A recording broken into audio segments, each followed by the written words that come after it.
Science special 1000 question answer series start किया गया है, जिसका कुछ पार्ट पहले हम देख चुके हैं। अगर आप नहीं देखे होंगे तो नीचे डिस्क्रिप्शन में लिंक दिया हुआ है, वहाँ जाकर आप देख सकते हैं। तो यहाँ पे हम कोशिश करेंगे कि ज़्यादा से ज़्यादा चीज़ों को रिलेट करके पढ़ें और एक सही सीक्वेंस में पढ़ेंगे। जो ज़्यादातर एग्जाम में पूछे जाते हैं वैसे क्वेश्चन को यहाँ सम्मिलित किया जाएगा। बस आप चीज़ों को केवल अच्छे तरीक़ा से सुनिए, आपको चीज़ें ऐसे ही याद हो जाएगी। तो चलिए फर्स्ट क्वेश्चन देखते हैं। श्वसन का नियंत्रण मस्तिष्क के किस भाग के द्वारा किया जाता है? तो श्वसन का नियंत्रण मस्तिष्क के मेडुला ऑब्लंगेटा भाग के द्वारा किया जाता है। मेडुला ऑब्लंगेटा जो भाग है वो पश्च मस्तिष्क का भाग होता है और इसके अलावा ये क्या क्या करता है? तो हार्ट बीट को भी कंट्रोल करता है और क्या करता है? तो ब्लड प्रेशर को भी कंट्रोल करने का काम करता है। कौन? Medulla oblongata. तो आपको ये चीज़ ध्यान में रखना है। देखिए ब्रेन जो होता है एक बड़ा पार्ट होता है, तो उसका अलग अलग पार्ट है और अलग अलग उसका फंक्शन होता है, उसको हम देख लेंगे। जैसे एक होता है अग्र मस्तिष्क, एक होता है मध्य मस्तिष्क और एक होता है पश्च मस्तिष्क। तो देखिए अग्र मस्तिष्क का भी कुछ भाग है, फिर मध्य मस्तिष्क का भी कुछ भाग होता है और एक पश्च मस्तिष्क का भी कुछ भाग होता है। तो देखिए अग्र मस्तिष्क में एक होता है सेरिब्रम। ये जो होता है सेरिब्रम जो होता है वो सबसे बड़ा भाग होता है और ये क्या करता है? तो बुद्धि, चतुराई और सोचने समझने का ये केंद्र बिंदु होता है। कौन? अग्र मस्तिष्क का ये सेरिब्रम। तो ये थोड़ा सा ध्यान में रखेंगे और ये सबसे बड़ा होता है। इसी तरह से इसी का एक पार्ट होता है थैलेमस।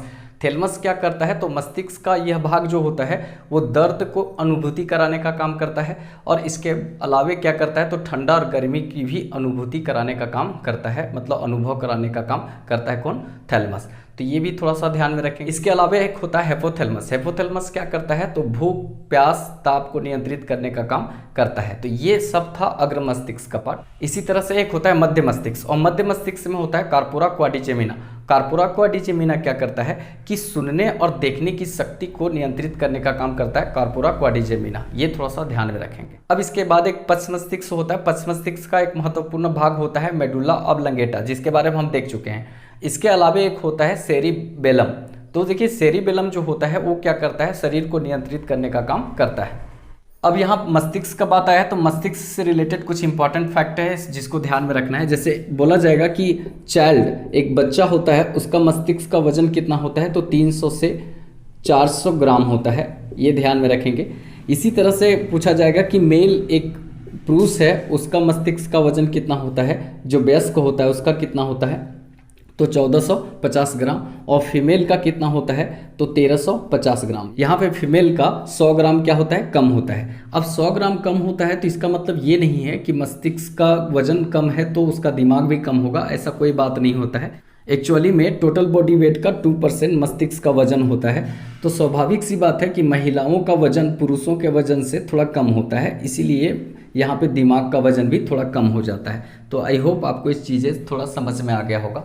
नेक्स्ट क्वेश्चन देखते हैं। जीवन रक्षक हार्मोन किस ग्रंथि से स्रावित होता है? तो जीवन रक्षक हार्मोन एडिनल ग्रंथि से स्रावित होता है। देखिए दोस्तों यहाँ पे एडिनल ग्रंथि से जो हार्मोन स्रावित होता है उसको फाइट एंड फ्लाइट हार्मोन भी कहते हैं। ये भी क्वेश्चन पूछा करता है, इसको ध्यान में रखेंगे। अब यहाँ पे बात होता है एडिनल ग्रंथि। तो एडिनल ग्रंथि का 2 पार्ट होता है, एक कार्टेक्स होता है और एक मेडुला होता है। कार्टेक्स जो होता है उससे ग्लूकोकॉर्टिकॉइड्स हार्मोन स्रावित होता है जो कार्बोहाइड्रेट, प्रोटीन और वसा को नियंत्रित करने का काम करता है। इसके अलावे सेक्स हार्मोन को भी यहाँ से स्रावित करने का काम करता है। कौन? कार्टेक्स। और वो कौन सा हार्मोन होता है? ग्लूकोकॉर्टिकॉइड्स। ये थोड़ा सा ध्यान में रखेंगे। इसके अलावा दूसरा पार्ट होता है मेडुला। और मेडुला जो होता है उसमें एपिनेफ्रिन हार्मोन स्रावित होता है और ये क्या होता है? अचानक से जो दिल का धड़कन जो रुक जाता है उसे फिर से चालू करने का काम करता है। तो ये थोड़ा सा बात आपको एडिनल ग्रंथि से ध्यान में रखना है। इसके अलावा कुछ अन्य ग्रंथि को देख लेते हैं जहाँ से एग्जाम में क्वेश्चन पूछा करता है। जैसे आपसे पूछा जाएगा कि पीयूष ग्रंथि, पीयूष ग्रंथि को क्या कहते हैं? तो सेल टर्सिका कहते हैं। इसी को हम क्या बोलते हैं? तो मास्टर ग्लैंड भी बोलते हैं, पिट्यूटरी ग्लैंड इसी को बोला जाता है। ये ध्यान में रखेंगे। ये माइंड में होता है, यहाँ पे दिमाग में होता है और ये बहुत छोटा सा होता है, तो सबसे छोटी ग्रंथि ये होती है। और यहाँ से एक एसटीएच हार्मोन स्रावित होता है और ये एसटीएच हार्मोन क्या करता है? तो वृद्धि करने का काम करता है। वो हड्डियों को वृद्धि करने का काम, शरीर को वृद्धि करने का काम करता है। तो ये थोड़ा ध्यान में रखेंगे। इसी तरह से एक थायराइड ग्रंथि होता है। थायराइड ग्रंथि जो है वो सबसे बड़ा अंतःस्रावी ग्रंथि होता है। अगर ग्रंथि केवल पूछा जाएगा सबसे बड़ा कौन होता है तो यकृत होता है, लेकिन अंतःस्रावी ग्रंथि पूछा जाएगा तो कौन सा होता है, थायराइड ग्रंथि। तो ये बात थोड़ा ध्यान में रखना है। यहाँ पर एक होता है TSH हार्मोन, और ये TSH हार्मोन क्या करता है, तो यहाँ से हार्मोन स्रावित करने के लिए प्रेरित करता है। इसी से एक हार्मोन स्रावित होता है थायरोक्सिन हार्मोन। तो आपसे क्वेश्चन पूछा जाता है कि थायरोक्सिन हार्मोन किससे स्रावित होता है, तो थायराइड ग्रंथि से। इसको ध्यान में रखना है। और कौन सी ग्रंथि में आयोडीन पाया जाता है, अगर ये भी पूछा जाएगा तो थायराइड ग्रंथि में ही आयोडीन पाया जाता है। तो आई होप ये सारी चीज़ें आपको समझ में आ गया होगा।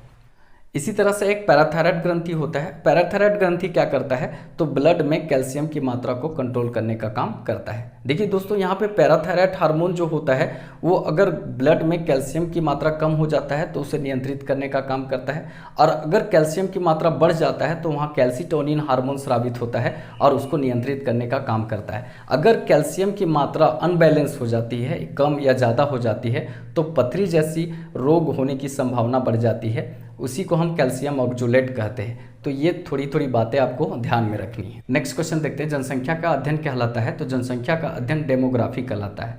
यहाँ पे स्टडी से क्वेश्चन डायरेक्टली पूछा जाता है, इसीलिए आप स्टडी को थोड़ा देख लेंगे। अब यहाँ पे कुछ अन्य स्टडी को देख लेते हैं, जैसे कि पक्षियों का अध्ययन क्या कहलाता है, और निथोलॉजी कहलाता है। कीटों का अध्ययन को क्या कहते हैं, तो एंटोमोलॉजी कहते हैं। इसी तरह आपसे पूछा जाएगा कि मधुमक्खियों के पालन के अध्ययन को क्या कहते हैं, तो एपीकल्चर कहते हैं। इसी तरह से आपसे पूछा जाएगा कि शिलालेखों से संबंधित ज्ञान का अध्ययन को क्या कहते हैं, तो एपिग्राफी कहते हैं। तो ये थोड़ा सा ध्यान में रखेंगे। तो आई होप ये चीज़ें समझ में आ गई होंगी। नेक्स्ट क्वेश्चन देखते हैं, जर्मन सिल्वर में निम्न में से कौन सा नहीं पाया जाता है। तो देखिए, जर्मन सिल्वर में सिल्वर ही नहीं पाया जाता है। यहाँ पे बहुत अच्छा क्वेश्चन बनता है फंसाने वाला, तो इसको थोड़ा सा ध्यान में रखेंगे।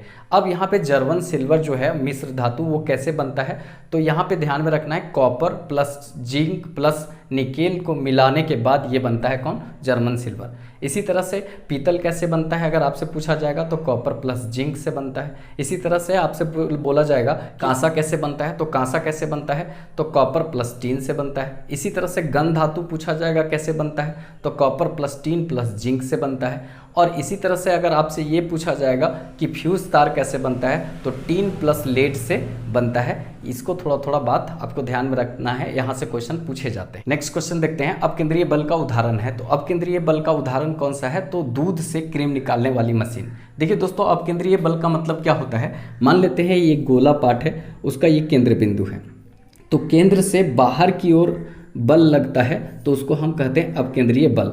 और इसी पर काम करता है कौन, दूध से मक्खन निकालने वाला या दूध से क्रीम निकालने वाली मशीन। इसी सिद्धांत पर एक और मशीन काम करती है, वॉशिंग मशीन, जो कपड़ा धोने वाली मशीन है, वो भी इसी सिद्धांत पर काम करती है, जो एग्जाम में पूछा करता है। अब एक और इसी का उल्टा होता है अभिकेंद्रीय बल। अब अभिकेंद्रीय बल क्या होता है कि मान लेते हैं ये केंद्र है और ये केंद्र की ओर बल जब लगता है तो इसी को हम बोलते हैं अभिकेंद्रीय बल। और इस सिद्धांत पर कौन सा काम करता है, तो जैसे एक न्यूट्रॉन और एक प्रोटॉन के चारों ओर किसका घूमना, इलेक्ट्रॉन का घूमना, ये इसी सिद्धांत पर काम करता है, अभिकेंद्रीय बल पर। इसी तरह से ग्रह चारों ओर घूमते हैं सूर्य का, तो ये भी इसी सिद्धांत पर काम करता है। उपग्रह ग्रह के चक्कर लगाते हैं तो ये भी इसी सिद्धांत पर काम करता है। तो यहाँ से क्वेश्चन पूछा जाता है, तो थोड़ा थोड़ा बात आपको ध्यान में रखना है। तो आई होप आपको ये चीज़ें समझ में आ गई होगी। अगर इस तरह की चीज़ें आपको समझ में आ रहा होगा तो ज़्यादा से ज़्यादा दोस्तों तक इस वीडियो को शेयर कीजिए। चैनल नहीं सब्सक्राइब किए होंगे तो रेड बटन प्रेस करके चैनल सब्सक्राइब कर लीजिए, बगल में बेल आइकन भी प्रेस कर लीजिएगा, जिससे कुछ नया नोटिफिकेशन आप तक आसानी से पहुंच सके। तो चलिए फिर नेक्स्ट वीडियो में मिलेंगे, तब तक के लिए जय हिंद।